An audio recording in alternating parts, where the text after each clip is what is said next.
السلام عليكم ورحمة الله وبركاته. مرحبا بكم معايا في شيف بلانيت. اليوم ان شاء الله رانا رايحين نحضروا مع بعض الوصفه تاع لامونا الوهرانيه. هاد الوصفه تجي بنينه بالبزاف، واللي ذوقها عندي تعجبه ويطلب على الوصفه. شوفوا خواتاتي كيفاه تجي كي القطن، تجي خفيفه وشابه بالبزاف. الان نمروا لطريقه التحضير. في هذه الوصفه راح نحتاجوا 2 حبات بيض، نزيدوا لهم 2 غرام تاع ملح ولا 4 ملعقه صغيره تاع قهوه، نضربوهم هنايا شويه. عندنا 200 غرام تاع سكر ولا كاس معمر تاع سكر، كاس نورمال تاع 220 مليلتر، ونخلطوا مليح السكر مع البيض باش ندوبوا السكر وتجينا ليمونه تاعنا خفيفه وما تجيش قاصحه. نزيدوا نص كاس تاع زيت ما يعادل 100 غرام.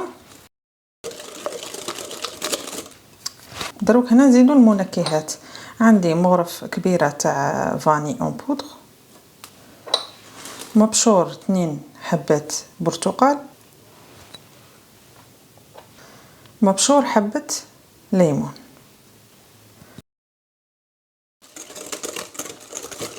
نحكموا 250 غرام تاع حليب يكون دافي، نخلطهم كاع مع بعض.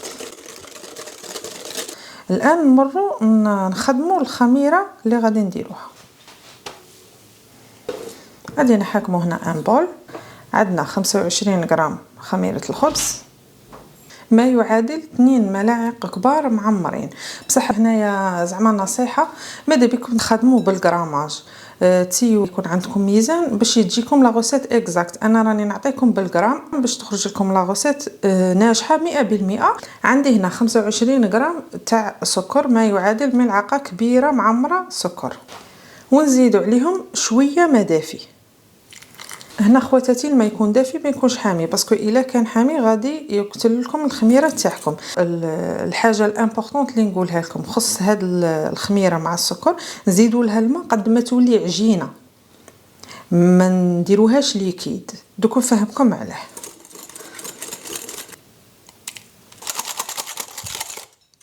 انا ما جريتهاش، خليتها كلي بريسك غادي تقعد اون بات هكا ماشي ليكيد بزاف. علاه؟ باسكو الكميه تاع الحليب اللي عطيتها لكم نيشان، الا زيدتو هنايا الماء في الخميره غادي من بعد العجينه تجيكم تتلصق بالبزاف. دروك حنا غادي نخلو هاد الخميره تتفاعل ونكملوا نلموا العجينه تاعنا. ها هو الخليط، غادي نبداو نزيدوا له الفرينه. انا راني مغربلتها. نزيدوا مع الفرينه كيس خميره كيميائيه.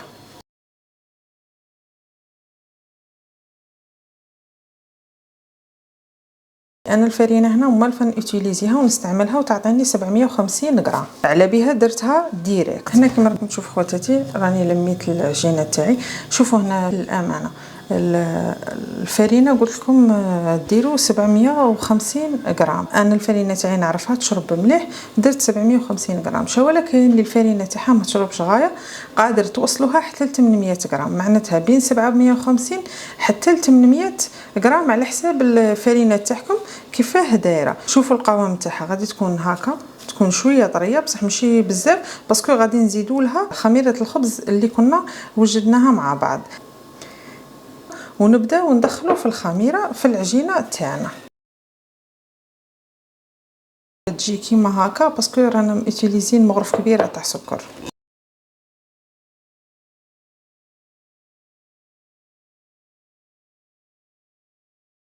بعد ما دخلت الخميره كاع في العجينه تاعي ندلكها غير شويه ماشي بزاف.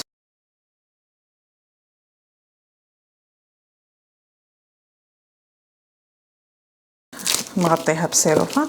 انا هاد العجينه نخمرها 2 مرات، معناتها نخليها تخمر المره الاولى نديغازيها غير ندلكها غير 2 دلكات، ولا نعاود نخليها تخمر المره الثانيه ونديغازيها ومن بعد ندير دي بول. هذه علاه؟ باسكو خدمتها غير بيدي، ما خدمتش بالبيتخام. بصح اللي خدمت بالبيتخام قادر ديغازيها غير مره. نغطيها بسربيته ونخليها تخمر في غلدها. شواله هذه لامونات تدي الوقت خاصه في الشتاء. نتوما سيو باش ديروها الصباح بكري وتخلوها تخمر في خاطرها. واللي كانت مزروبه ولا قادر دير في كسرونه الماء غير شويه تدفيه ولا يكون حامي وتحط البول فوقه. بصح شواله ما خصش يلامس البول تاعكم الماء الحامي باسكو ما تخمر لكمش وتخسر لكم العجينه. بعد ما خليت لامونات تاعي تخمر هنايا تدي لكم شويه الوقت. هاهي خمرت غادي نديغازيها. عجنتها غير عجنه خفيفه ورديتها للبول تاعي وغادي نعاود ندير لها السيلوفان ونخليها تعاود تخمر بوغ لا دوزيام فوا. انا دات لي 4 سوايع حتى ل5 سوايع باش خمرت هاد لاباط باسكو راه الحال بارد رانا في الشتاء. بصح في الصيف غادي زعما ما تعبكمش كاع بالخف وتخمر لكم. الا كنا في الصيف غادي تجيكم فاسيل باش ديروا تخمروها 2 مرات. بصح الا كنا في الشتاء شويه غادي تدي لكم الوقت. دونك انا للامانه في الشتاء نسيي باش نخمرها غير مره واحده نخمرها غايه ونخدم بها وتجيكم تاني مليحه. بعد ما خليت العجينه تاعي خمرت المره الثانيه هنا كما راكم تشوفوا كي تكون خمرتوها المره الاولى في المره الثانيه ما تديلكمش الوقت بزاف. انا دات لي حوالي ساعه ونص. نعاودو نديغازوها كما راكم تشوفوا.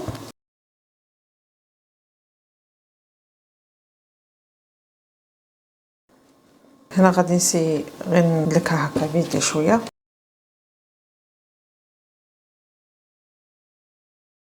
شوفوا تكون طريه ما تقصحوهاش باسكو الا قصحتوها بزاف غادي لاباط تاعكم تعيكم بزاف باش تخمر لكم كلي تطول باش تخمر وتجيكم ثقيله بيان سور.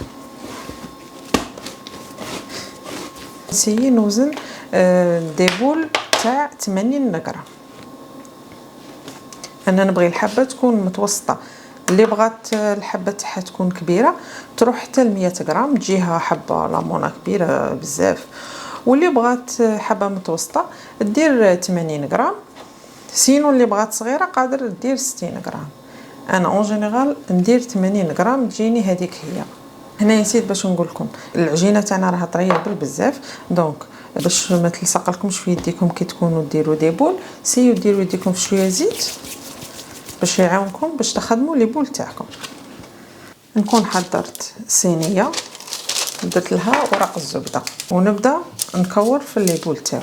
ندير شويه زيت في يدي ونحكم لي بول تاعي ونبدا نخدم فيهم كيما هكا. سينو قادر تخدموهم فوق البلون دو طرافاي غير دوروا حتى تعطيكم اون بول. عطاتني 18 حبه. دائما تبعدوا بين الحبات باسكو غادي تطلع بيان. انا جو بريفير ندير غير 2. لامونه هذه تجي كيما لامونه تاع بكري هذيك اللي كانوا يديروها لنا جداتنا وكاع تجي بنينه بالبزاف وتجي شابه. الانكونفينيون اللي فيها سيكو تدي الوقت بزاف. شواله في الكو تجي بنينه بالبزاف. سني درت فيه غير 6 حبات باسكو غادي يضاعف الحجم تاعها في السني ومن بعد كي ندخلوها للفور تاني تعاود تضاعف في الحجم. هنا دائما انايا ندهنها هكا غير بشويه تاع زيت ونخليها يضاعف الحجم تاعها عاد باش ندخلها طيب. اللي ما بغاتش تدهنهم بشويه زيت من الفوق نخليهم يخمروا دير هكا ساشي كونجيلاسيون وتغطيه باش ما يديرولهاش لاكروت. بعد ما خمروا الحبات تاع الليمونه تاعي شوفوا كي ضاعف الحجم تاعهم. غادي نحكم حبه تاع بيض وندربها ونبدا ندهن في الوجه تاعنا. هنا كي تكونوا تدهنوا الحبه تاع الليمونه تاعكم دهنوها بشويه بالبيض باسكو الا ابويتو بزاف راها خامره دونك غادي تتفش وتجيكم معجنه كي طيب غير ديليكاتمون باسكو راها خفيفه بزاف. قبل ما ندخلهم للفرن نكون سخنت الفرن مليح يكون حامي غايه على 180 درجه مئويه. هنا العجائن لامونه الخبز كاع خص يكون الفور تاعنا مسخن قبل مليح. انا غادي نزينها تزيين كيما تاع بكري. غادي ندير لها شويه تاع سكر من الفوق وهنا لكم الاختيار كل اخت واش تبغي. انا هنايا درتها لكم كيما لامونه تاع بكري. كما راكم تلاحظوا هذه هي النتيجه النهائيه تاع الوصفه تاعنا تاع لامونه. هاد الوصفه تجي خفيفه بالبزاف تجي كالقطن. شوفوا كي تجي خواتاتي تجي طريه بالبزاف. غادي نقسمها معاكم شوفوا شحال تجي خفيفه.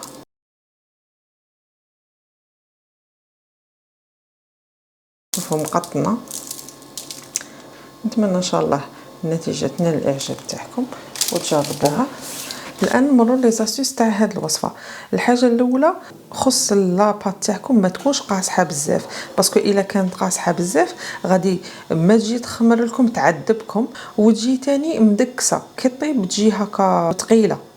وإلا نقصتو بزاف الفرينه ودرتوها تتلصق بزاف ودرتوها خفيفه بزاف غادي ما تحكملكمش لا فورم كيما هكا تاع حبه الليمونه. غادي كي ديروها ديبول اون فوا تبدا تخمر طيح كاع في البلا، تجي هكا مسطحه ما تقعد لكمش بومبي، وتاني تجي من الداخل معجنه بزاف. دونك هنايا نتوما خصكم تعرفوا اكزاكتومون لا تيكستور تاع الليمونه تاعكم كيما وريتها لكم في لا فيديو.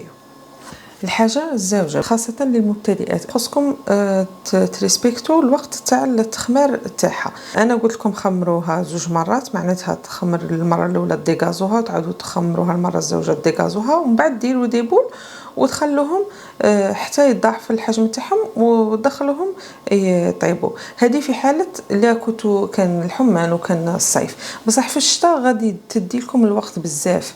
دونك شديروا نتوما في الشتاء. انا لاستيوس اللي نعطيها لكم سيكو تخمروها مره واحده بصح تخمروها غايه. نتمنى ان شاء الله هذه الوصفه تنال الاعجاب تاعكم وتجربوها، واللي جربتها تخلي لي الراي تاعها في لي كومونتير، ونتلاقوا في وصفه جديده في فيديو اخر.